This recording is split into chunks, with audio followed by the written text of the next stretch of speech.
Denver 8 TV, your city, your source.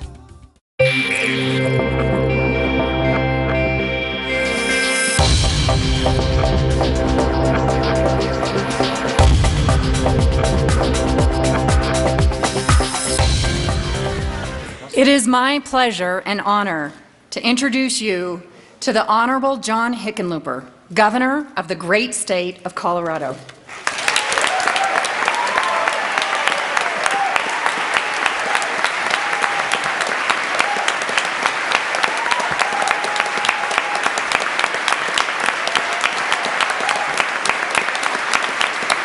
Thank you.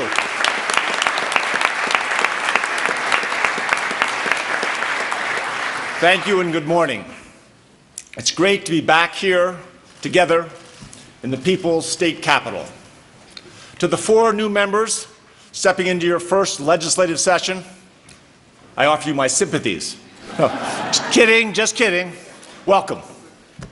Fortunately for you and for all of us, we'll have the leadership of Senate President Morgan Carroll, House Speaker Mark Ferrandino, Senate Minority Leader Bill Cadman, and House Minority Leader Brian Del Grosso.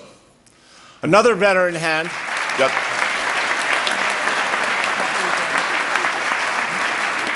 Another veteran hand is our great Lieutenant Governor, Joe Garcia. Our thanks to Joe and his wife Claire for sharing with him so much of his time.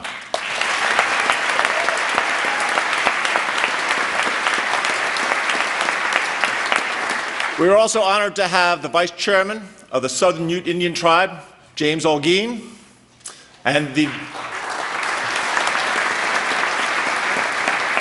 Vice Chairwoman of the Mountain Ute Tribe, Juanita Plentyholes. Welcome to you both.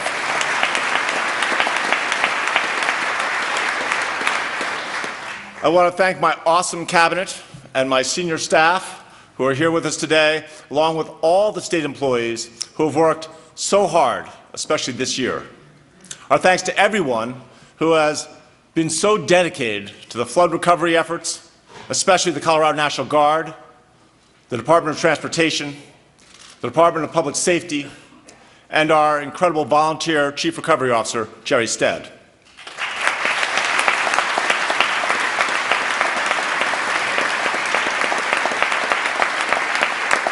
I want to recognize also his team from IHS, and we are indebted to all of you. Our thanks as well to Attorney General John Suthers and Treasurer Walker Stapleton, and to our Secretary of State, the dogged honey badger, Scott Gessler.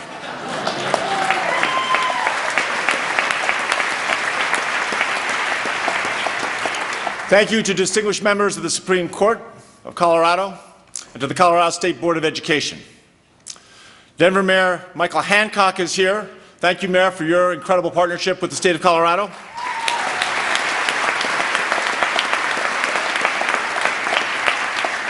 And also, I want to express my deep gratitude to Helen Thorpe for not just being here today, but being there every day for our son, Teddy.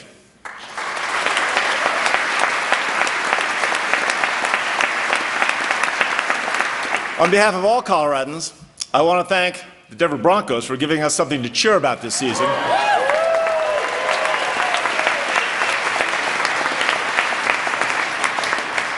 And how could we not congratulate the Colorado State University Rams, right? After that fourth quarter win over Washington State, scoring 18 points in the last 3 minutes, to come from behind, that was nothing short of amazing.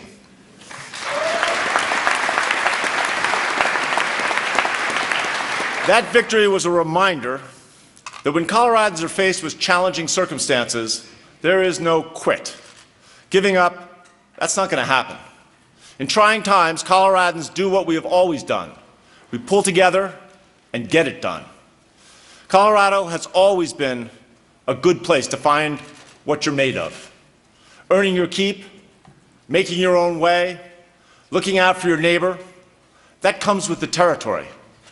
In Colorado, we know there will be times when we will be tested, times when we will take action that shows who we really are and what we stand for, and along the way, shows the world what it means to be a Coloradan.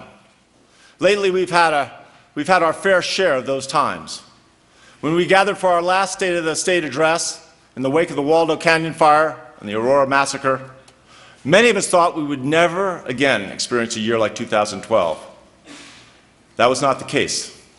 Every season of 2013 presented another unthinkable test. During the spring, our executive director of the Department of Corrections, Tom Clements, was gunned down in his home. Throughout the summer, wildfires burned the Black Forest, the Royal Gorge, the West Fork, and the Red Canyon. In the fall, we got the flood against a backdrop of politicians in D.C. who couldn't get along well enough to keep the federal government's doors open. In the winter came the reports of a shooter at Arapahoe High School and the heart-wrenching reality that 17-year-old Claire Davis had been fatally shot.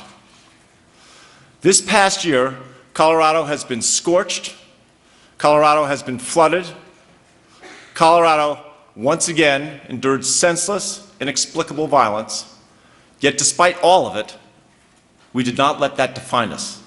That is not our story. Our story and what we showed the world is Colorado does not shut down, Colorado does not quit, Colorado does not break.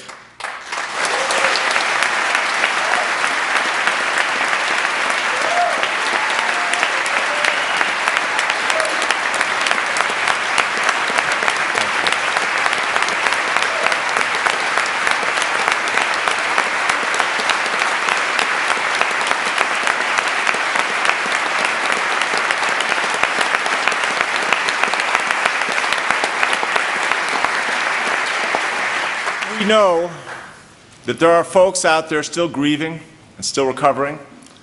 We know there are people out there feeling the impact of the national economy's downturns, and we're doing everything within our power to change that. But make no mistake, the state of Colorado has not only endured, it has thrived. My fellow Coloradans, despite every unforeseen test, everything that was thrown at us, the state of our state is strong.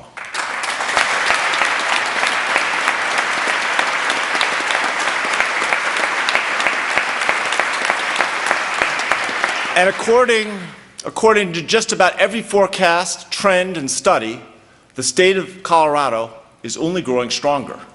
While the national economy around us remains sluggish, Colorado's unemployment has not gone up. It has gone down to the lowest level since 2008. This is our fourth consecutive year of economic growth. According to a study from the University of Colorado's Leeds School of Business, we can expect robust job growth in virtually every sector of the economy this year.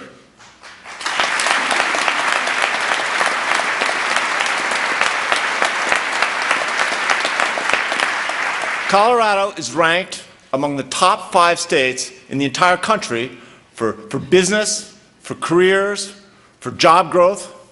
4 of the top 10 and 5 of the top 20 communities in the country for startups are here in Colorado: Boulder, Fort Collins, Denver, Colorado Springs, and Grand Junction. We are also one of the very best environments in the country for small businesses. According to the Kauffman Foundation, when it comes to creating a small business climate, this year Colorado earned a grade of A, and that's up from B+ in 2012. And people like what's happening here. Colorado hosted a record number of tourists this year. We even welcomed more hunters than last year.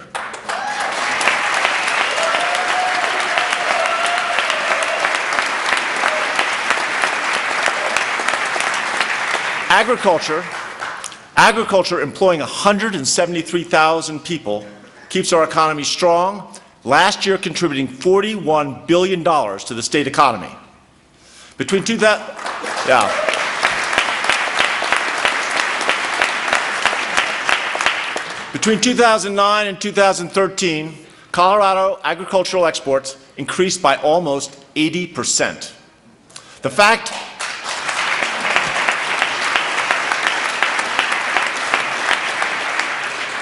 that our state is strong and growing stronger is no accident. In Colorado, we work for our luck. Shortly after we took office 3 years ago, we launched a strategy to be a thoughtful and supportive partner with the business community. We reached out and built relationships with people in 14 regions all around the state, and based on what we heard, we designed a Colorado blueprint that focused on 6 core objectives: build a business-friendly environment, increase access to capital, educate and train the workforce of tomorrow, retain, grow, recruit companies, cultivate innovation and technology, and create a stronger Colorado brand. Now, because we know that economic hard times have been especially hard in some rural communities, this past year we launched the Rural Economic Development Grant Program and are in the process of awarding $3 million to our rural communities.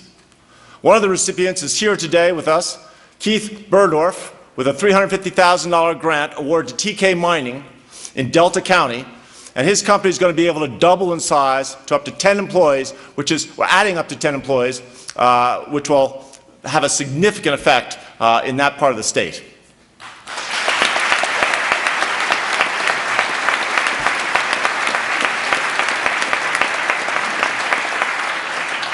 Together, we launched the Advanced Industries Accelerator Program, making seed capital available to startup companies in aerospace, engineering, advanced manufacturing, biosciences, electronics, energy, and tech. We created a unified brand logo, which is almost universally loved. But 200 companies have requested to use the brand already, and 117 of Colorado's companies are already using it. We launched COIN, the Colorado Innovation Network, which brings together innovative thinkers and entrepreneurs from around the state. We expanded the Biennial of the Americas, which is rapidly growing into something like a Colorado's Worlds or Hemispheric Fair. We created the Pedal the Plains Tour to promote all of the beauty and opportunity that some of Colorado's most gorgeous rural communities possess. With labor and business working together, we passed legislation that made the state contracting process more transparent while making it easier for Colorado firms and Colorado workers to secure state contracts. When there's work to be done in Colorado, for Colorado, we should look to skilled Coloradans first.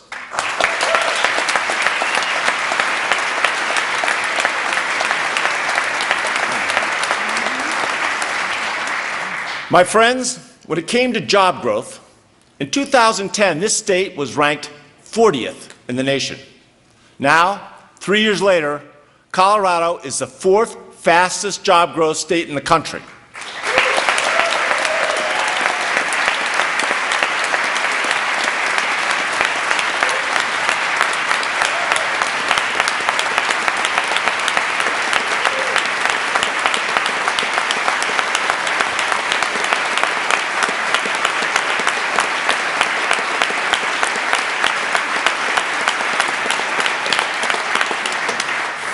Fortieth to fourth. Since January 2010, we have added 170,000 jobs. In 2010, companies were leaving Colorado. Today, they're moving here.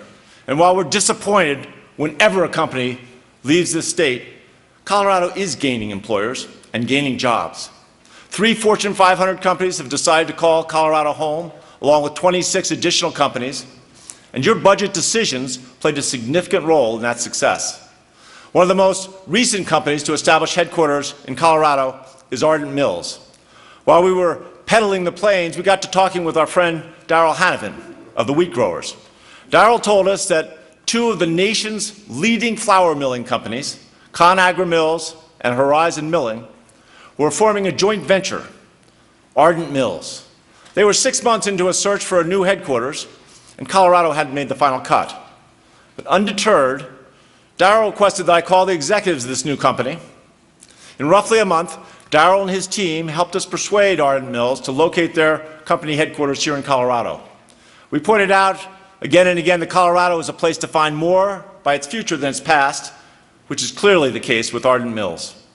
Landing Ardent Mills is a little like winning the Super Bowl, or at least the Flour Bowl, especially for rural communities. And it all began with the Colorado Blueprint relationships that we forged across the state. We have Bill Stauffer, who is here with us today, the Chief Operating Officer, and Brad Berenson, who will be the Chief Financial Officer of this new company. Thank you.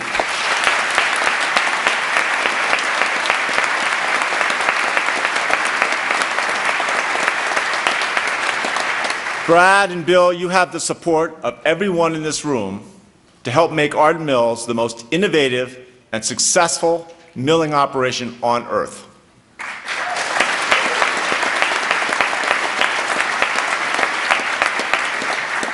The economic infusion and energy of Colorado's new companies, along with the hard work of Colorado's entire business community, has gone a long way to take Colorado past pre-recession job numbers.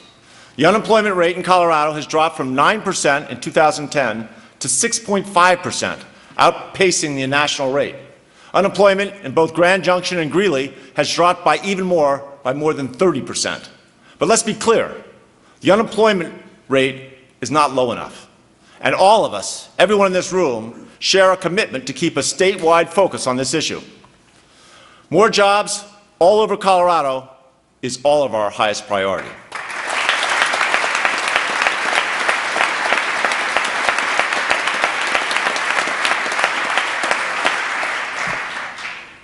As many of you know, I took what you might call an unconventional path in running for office. I started out in Colorado as a geologist. And during a downturn, everyone in our company got laid off. Next thing I knew, I was making beer, starting a brew pub business. It turned out pretty well. But as every small business person knows, it's not easy out there, especially when bureaucracy gets in the way. I didn't run for public office until I was 50. Before that, I'd never run for anything, not even in high school. I ran for public office as a small businessman. I thought government needed to operate with more common sense and less nonsense. So while we have been doing all we can to make it as easy as possible for a business to succeed in Colorado, we have also been streamlining the state government, making it more efficient. 3 years ago, we started with a budget that was facing staggering shortfalls. Balancing the books is not sexy stuff, but if the budget is wrong, nothing else could be right. Just ask Congress. When it comes to this nitty-gritty of governing, you could say we borrowed the motto, be prepared. We have funded core priorities while preparing for future needs and unforeseen events. Because together, we have made hard choices, been disciplined, not spent more than we have. We put ourselves in the position to save more money for rainy days. And as we've seen, when we get rain, it can be biblical and come all at once. The single most critical factor in Colorado being able to stay open for business throughout the hellfires and high waters has been our reserves.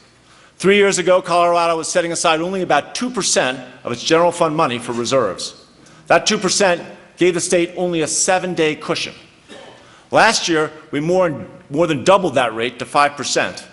Our budget request this year is to grow the fund to 6.5%. At the same time, we have shored up our Tabor reserves to $48 million and are requesting that they be increased this year to $78 million. This money in reserve is what has enabled us to respond quickly to the disasters and get assistance to our local partners. It's what enabled us to get roads rebuilt and open ahead of schedule. If you were to have asked almost anyone in Jamestown, Estes Park, or Milliken, if they thought we had a snowball's chance of getting those roads open by December 1st, they would have laughed out loud. Some did laugh out loud. But it's because of the cooperation of the bipartisan Joint Budget Committee that we've been able to have the resources to build this budgetary bedrock. DC should be looking at our JBC to see how collaboration gets done.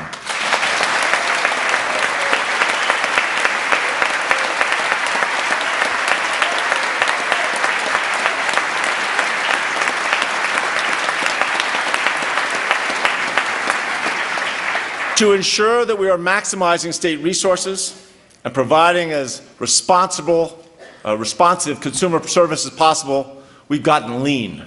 Lean, as many of you know, is a type of business audit that scours operations, looking for ways to make processes run more efficiently.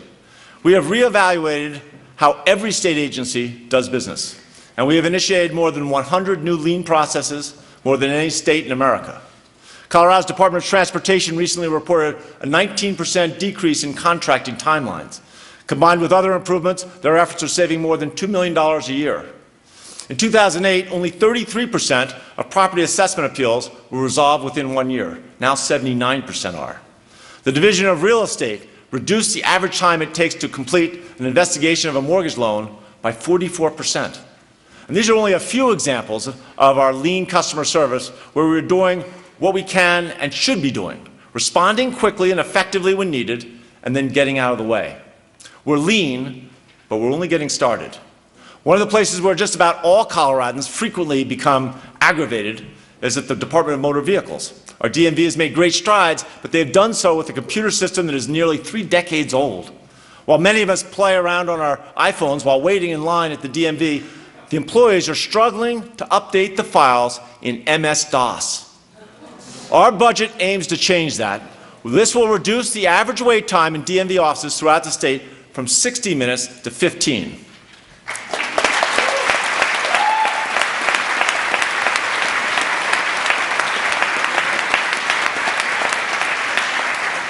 Through a statewide effort called Pits and Peeves, we have also reviewed, modified, or repealed nearly 11,000 state rules, many of which were redundant and flat-out dumb. And we launched the Responsible Acceleration of Maintenance and Partnerships program, RAMP, a more nimble CDOT operation that is on its way to freeing up $300 million annually for 5 years to be used for accelerated construction. The smarter way of doing business is what enabled us to deliver on our promise to complete the eastbound Twin Tunnels project, the first capacity increase on this stretch of I-70 since the road was opened in 1961.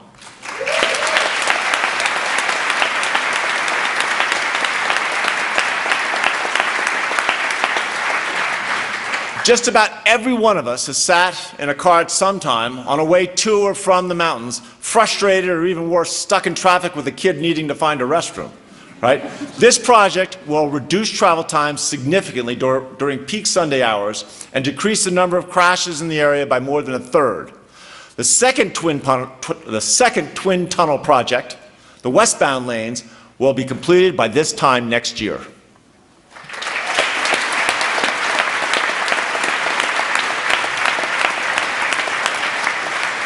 And then there's Kathy Nesbitt. 2 years ago, a full third of state workers were approaching retirement, and the state's hiring system was 92 years old and loaded with countless hurdles to prevent us from hiring the best people. Kathy is the executive director of the Department of Personnel and Administration. She and her team successfully created a talent agenda and worked to pass a bipartisan bill to reform our personnel system. Supervisors can now focus on finding the best talent. Merit pay is now based not only on an employee's seniority, but also on performance. Hiring times, which previously had taken 3 months, already have been cut in half. Just weeks ago, Kathy was recognized as one of only 9 recipients of Governing Magazine's Public Officials of the Year Award, which is something akin to an Oscar for Best Starring Role in Cutting Red Tape. Thank you, Kathy.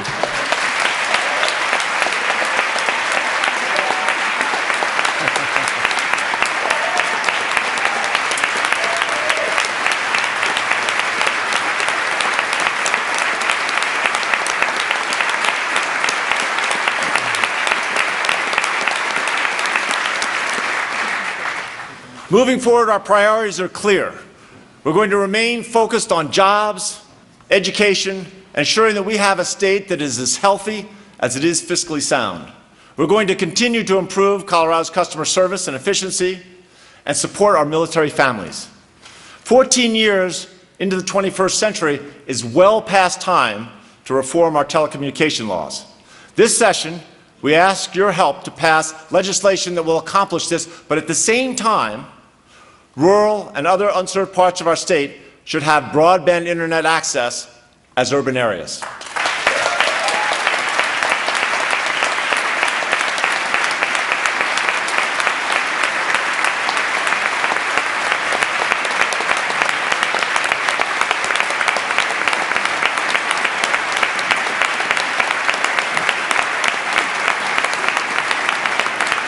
With your help, this year we will extend the job creation tax credit from 5 years to 7, enabling more businesses to maintain employees and hire new ones.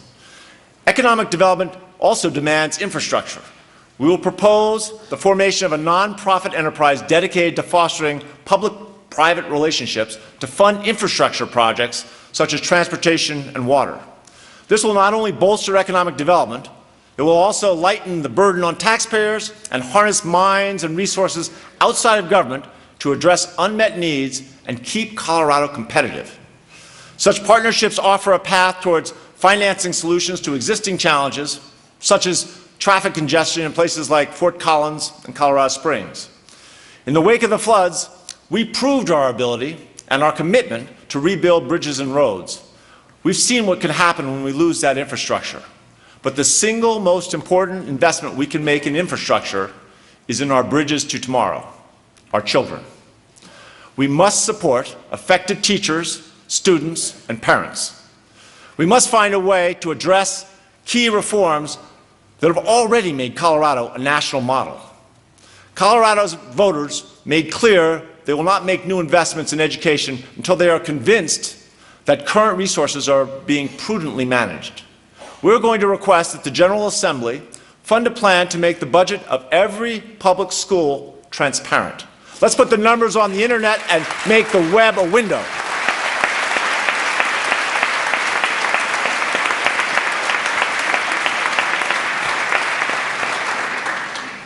Under the current statewide public education funding system, a school's funding is based on an enrollment which is counted on a single day early in the school year. We're also going to ask the General Assembly to pass legislation that will ensure a more accurate assessment by counting average daily membership in our schools. It's nonsense not to have such a powerful economic incentive to have everyone focused on student retention. While we are choosing to adhere to the prudent budgetary strategy that has been the cornerstone of our policy, this year we are seeking an increase in per-pupil funding of $223, for a total of $400 per pupil over the last 2 years. We are also requesting a significant investment in higher education. In recent years, tuition has been steadily increasing by a rate of double digits. Please join me in supporting our request for an additional $100 million for higher education, which would allow us to cap tuition increases at 6% and put college within the reach of more families.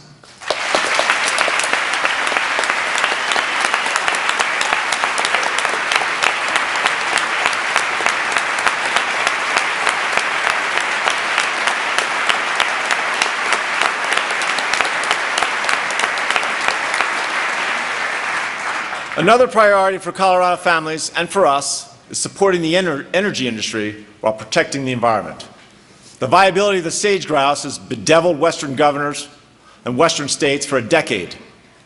As chair of the Western Governors Association, I believe we can protect the sage grouse while at the same time allowing ranches, farms, and other economic activity to flourish.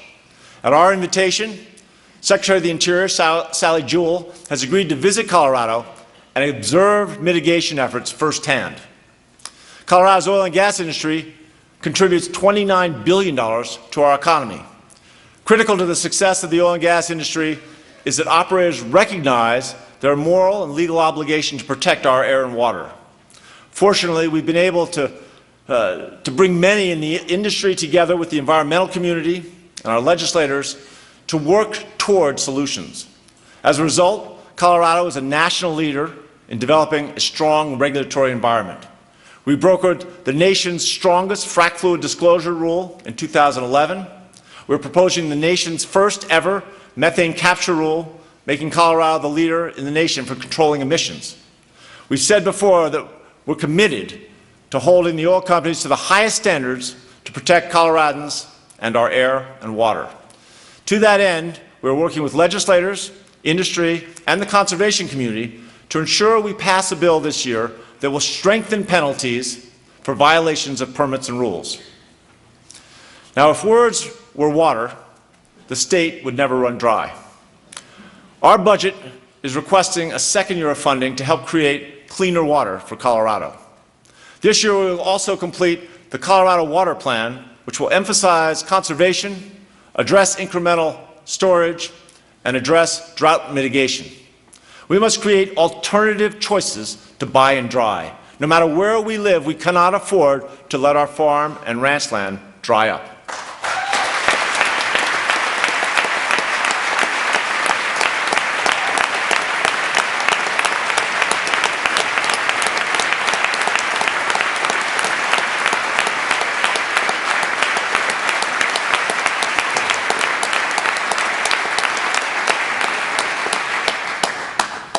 Part of what has gotten overlooked in the debate about our guns is our work on mental health. When you look at the massacres at Columbine High School and the Aurora Movie Theater, and the tragedies of Platte Canyon High School, and most recently at Arapahoe High School, guns are only a piece of the puzzle. Another clear piece is mental health. Trying to identify and assist those who are feeling isolated, bullied, the mentally ill, and trite as this may sound, those who are feeling abandoned and unloved. We allocated more than $30 million to create and bolster programs such as school-based mental health services, behavioral health community centers, and to train and staff round-the-clock mental health crisis centers. We repurposed Fort Lyon, where right now there are some 80 people with addictions who are getting clean, learning a skill, and turning their life around. People who otherwise would have been on the street. Just as we must implement the voters' wishes on marijuana, we're obligated to make sure that parents and children understand brain development and the risks of underage use. We are committed to securing a safe, regulated, and responsible environment. This is going to be one of the great social experiments of this century. And while not all of us chose it or supported it, being first means that we all share a responsibility to do it properly.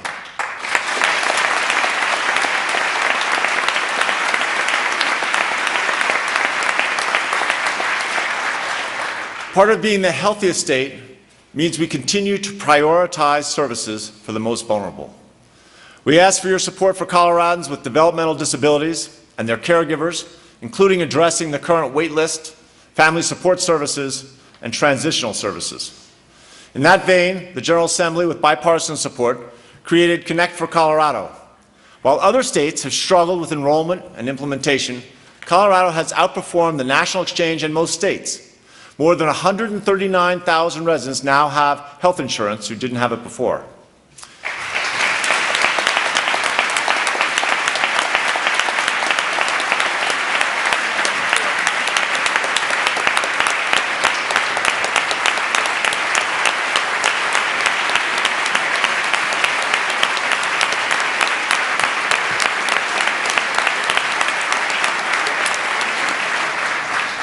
In addition to being the healthiest state, we have consistently worked to be the most military-friendly state. We must continue to honor military veterans.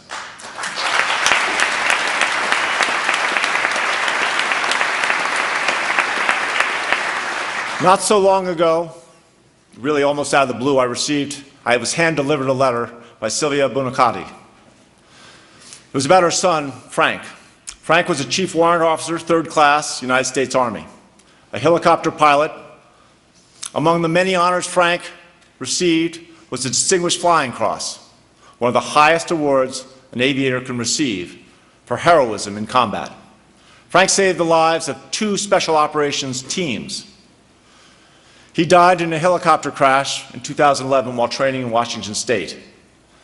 But because he did not die in a combat zone, according to current state law, Sylvia and her husband Frank are not eligible to receive a Colorado Fallen Service Member license plate.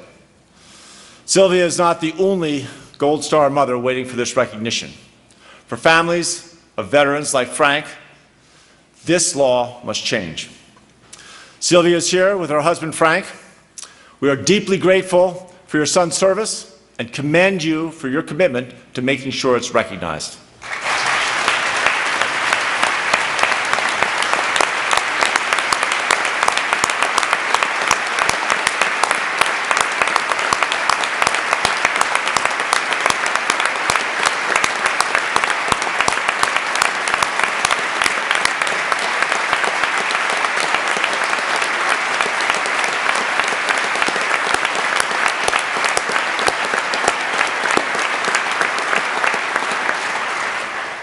As I wrap up here and we begin this session, I have one more ask of you, of us, really. You don't need a poll to know that regardless of political leanings, the typical American, the average Coloradan, doesn't think much of politics or politicians. And who can blame them? Shutdowns, debt ceiling, duels, parties locked down, unwilling to compromise, so much negativity. The public sees politicians as operators who put their own self-interest or their party's agenda above the people, and who are obsessed with petty pursuits and ignore the public service part of being a public servant. The widely held perception today is that politicians divide and selfishly scheme in the moment, whereas public servants unite and plan for the greater good. Over the course of the last year, everyone in this room has been tested. Time and again, you chose to put your communities and your fellow Coloradans first. You chose to be public servants before being politicians.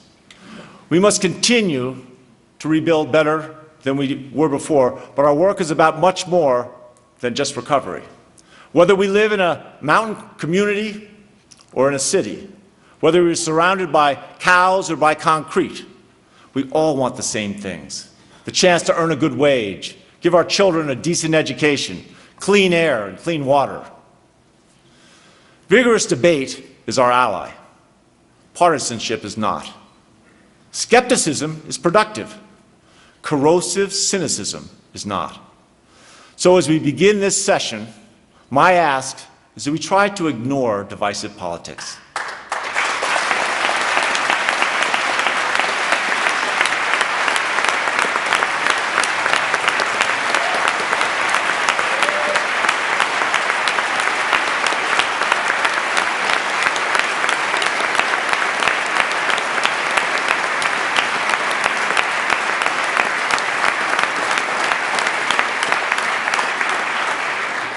No one needs to remind us we're going into a political season. And I realize it's such a goal for a session. If it ever seemed ambitious, it's a time like this. But that's precisely why we should set such a goal. Tom Clements was someone who set such ambitious goals. It's been not quite a year since Tom's death. A few months ago, I spoke at a convention of the International Association of Corrections that was held in Colorado Springs. I described that when Tom was murdered, he was in the midst of major overhauls to the Department of Corrections. He was reforming administrative segregation, which most of us recognize as solitary confinement, and he was about to re-engineer the parole system. Tom saw the entrenched problems, but he never gave up. He saw what could and what should be done. His philosophies and strategies were never about locking people up, but rather everything Tom did, really everything in his whole life, was about striving to unlock humanity.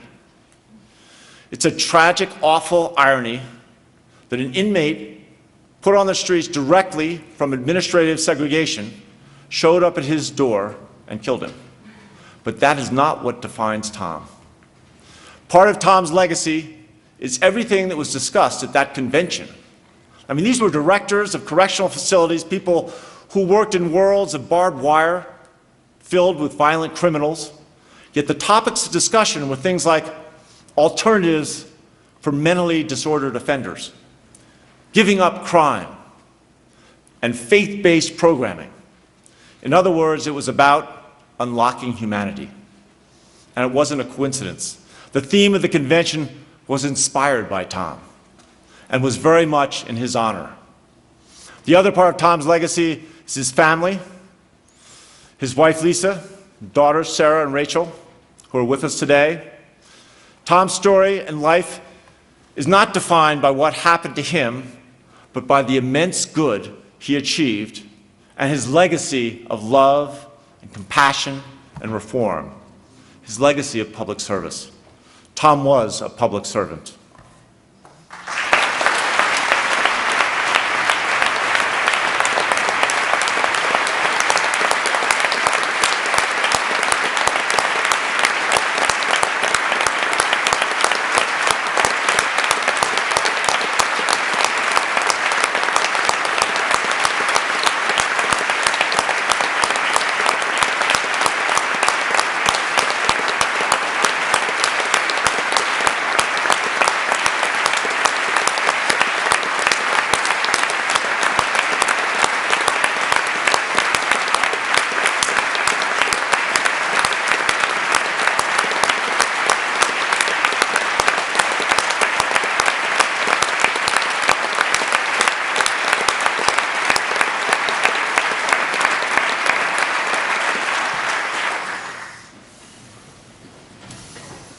Tom walked the walk of public service every day. Inexplicable, senseless violence, fires, floods. No, that's not our story. Our story is about how we came together and have been getting it done. Our story is that we have learned that we are at our best, that Colorado is at her best when we are connected to one another, working together. Our story is us. That is what it means to be a Coloradan. That is what we have and will continue to show the world. I'm all in. To keep Colorado strong and keep Colorado united, all of us in here, and all of our fellow Coloradans out there, every one of us needs to be all in, together. Thank you, and God bless Colorado.